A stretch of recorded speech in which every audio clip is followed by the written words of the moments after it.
Good day po, part 2 natin dito sa ating pahapyaw dito sa ating penciling.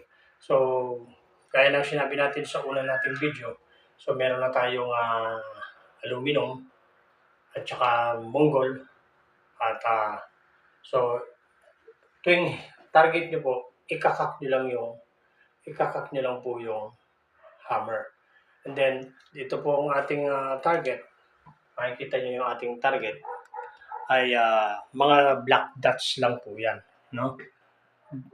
Magkuha lang po kayo ng bond paper o karton, idikit nyo lang po sa inyong pader, tapos lagyan nyo lang po ng mga dots, no? Yan po yung magiging inyong aiming point. Yan po, aiming point. Tatapat nyo lang po dito yung inyong rear sight to front sight to aiming point. Yan po yung tinatawag na correct sight picture. Pag sinabi po natin sight alignment, yun po yung rear sight to front sight. Ngayon, pag sight picture, rear sight, front sight, and aiming point. Yan po. No? Yan, makikita nyo yan. Ito po. Papatong ninyo yung front sight dito. Patong ninyo, depende sa inyong technique. Yan po, no? May technique po yan. Pero pag arm score po, ibang magandang, lagi po siyang dead center. Ang tama po yan, dito po, sa baba. Katulad lang na inyong nakikita sa taas, yan po yan.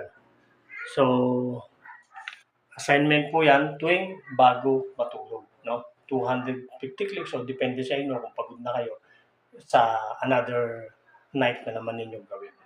Yan lang po, no? Gagawin natin. So, pakita natin kung paano ginagawa. So, i-apply nyo po dito, no? Ang i-apply nyo dito ay yung tinatawag natin na 7 fundamentals of marksmanship. Number 1, yung stance. Yung stance po yung ating tindig, kung saan ka komportable, no? Tapos yung gripping, yung hawak ng ating pistol, no? Tapos yung ating sight alignment. I-align niyo yung rear to front sight.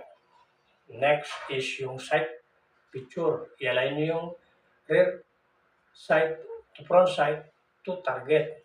Yan po. And then, yung breathing control.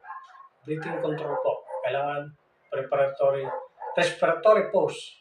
2 to 3 seconds.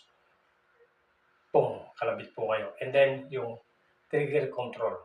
Then, the last one is the consistent practice. Yan po. I-apply niyo yan dito bago kayo pumunta sa range at sinisiguro sa inyo